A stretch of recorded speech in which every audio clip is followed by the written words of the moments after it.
Vamos a conectar ahora con otro tema que fue importante el día de hoy. Habló el presidente Javier Milei en la Organización de Naciones Unidas, un discurso muy particular. Vamos a charlar con Gabriel Puricelli, politólogo, experto en temas internacionales, sobre esta cuestión. Gabriel, ¿cómo estás? Leandro Renú y Patricia Blanco, te saludamos.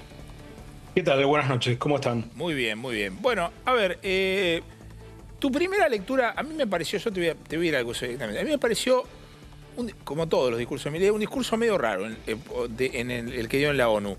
Como corajeando y prepeando a la Organización de Naciones Unidas, diciéndole, miren, para mí todo lo que hicieron hasta ahora no sirve para nada.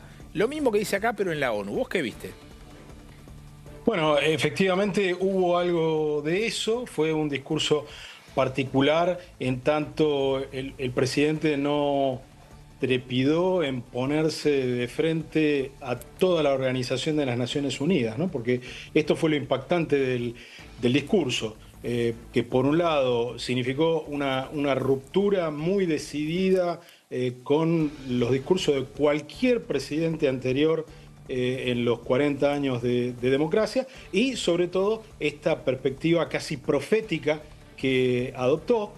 Nunca, cuando hablamos de la política exterior de este gobierno, hay que olvidar lo que señala frecuentemente Juan Gabriel Tocatlián, que es el componente religioso, no solo por las invocaciones que hubo efectivamente a figuras religiosas en la retórica del discurso, sino por este tono profético que tuvo, donde al presidente no le importó, como no le viene importando a la política exterior argentina en general, quedar completamente aislado. Es decir, que...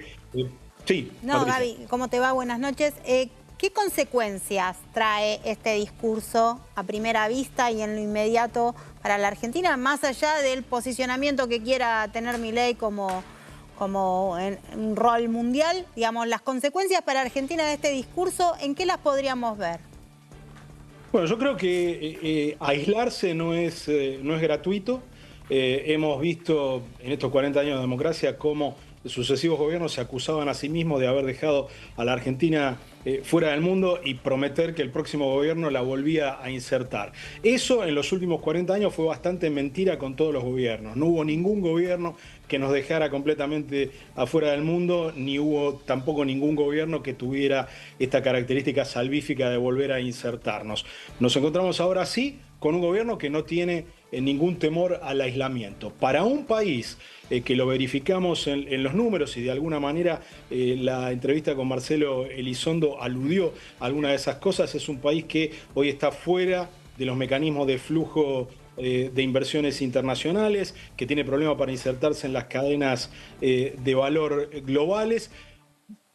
Esta vocación política de aislarse políticamente seguramente no ayuda en ese contexto. No implica que el discurso en sí vaya a significar una profundización de eso, pero un país al que no le sobra nada en términos de su relación con el mundo no parece estar muy bien orientado si elige estos niveles de aislamiento, que por supuesto no son nada más que fruto del discurso de hoy, sino de una serie de votaciones en las que Argentina ha quedado del lado de Afganistán, de la Federación Rusa, de microestados como Tuvalu, Vanuatu.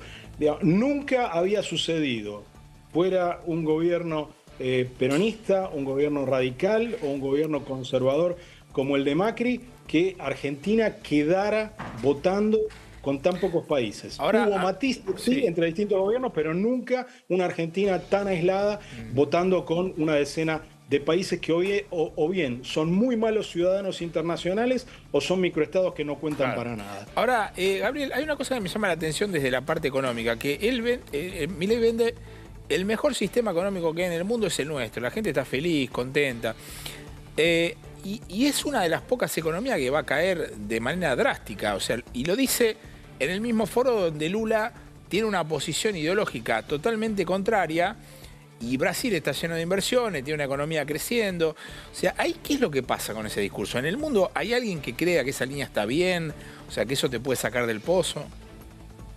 Mira, yo no haría tanto énfasis en las diferencias ideológicas que hubo en los discursos de los distintos presidentes, sino más bien diría que los discursos, incluido el de Lula, pero el de prácticamente todos los demás presidentes que tuve oportunidad de escuchar hoy, de los más diversos países, fueron todos discursos que tenían muy en el centro el interés nacional del propio país. Ajá. El único discurso en el que el presidente habló de manera completamente abstracta, sin que del discurso se pudiera deducir cuál es el interés nacional del país, cuál es el interés nacional de Argentina, fue el discurso del presidente Milei, que arrancó con un autoelogio y que luego básicamente se dedicó a defender una ideología abstracta sin ninguna referencia a los intereses materiales concretos de la Argentina. Y en ese sentido, me parece que sí, todos los demás discursos pueden haber tenido matices ideológicos, pero fueron todos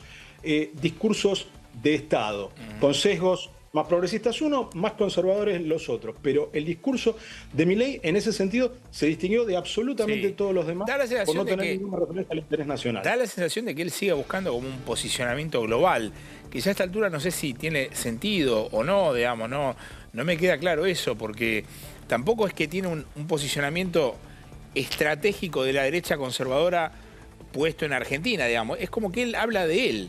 O sea, no tiene ni siquiera una especie de, si querés, de movimiento. O sea, él integra un movimiento donde él cree que es importante, pero no es que quiere que el mundo vaya para ese lado.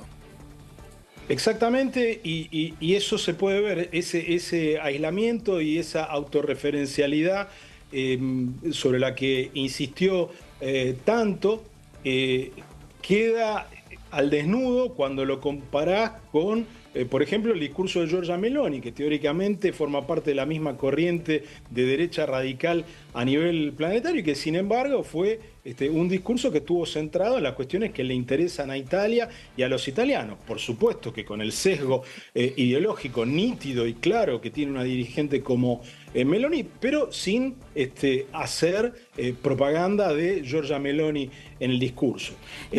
Por supuesto, ¿sí? Patricia. No, que vos decías, faltaba la agenda argentina y ahí, bueno, faltaba el tema de AMIA, ¿no? Que es un reclamo que vienen llevando adelante todos los presidentes, más allá del signo ideológico que sean. Y sí, en cambio, estuvo presente la crítica a Maduro. Digo, ¿qué lees ahí?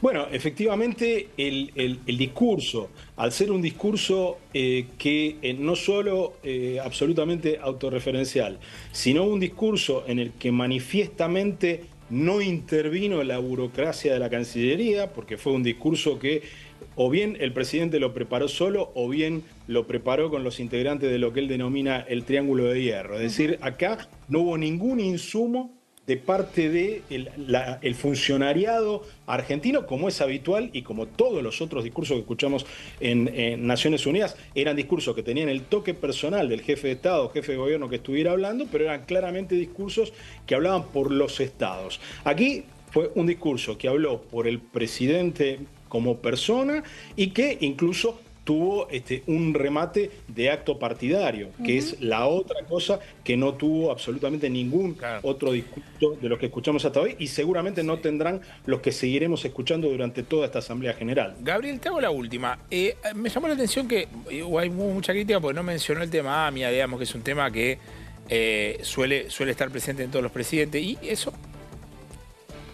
Bueno, efectivamente, al ser un discurso donde no se buscó el insumo de la burocracia estatal, estuvo lleno de olvidos.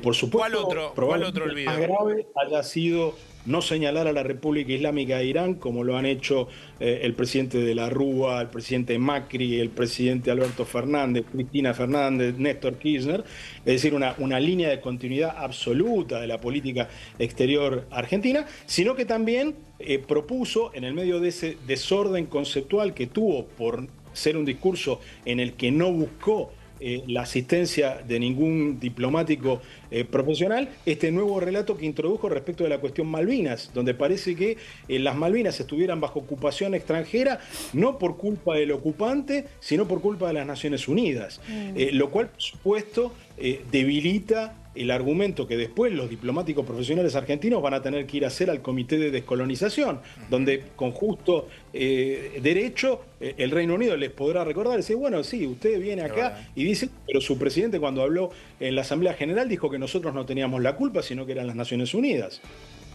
Interesante. Gabriel, como siempre, un placer charlar contigo. La vamos a seguir cuando podamos. Gracias por esta charla. Gracias por el llamado. Hasta luego.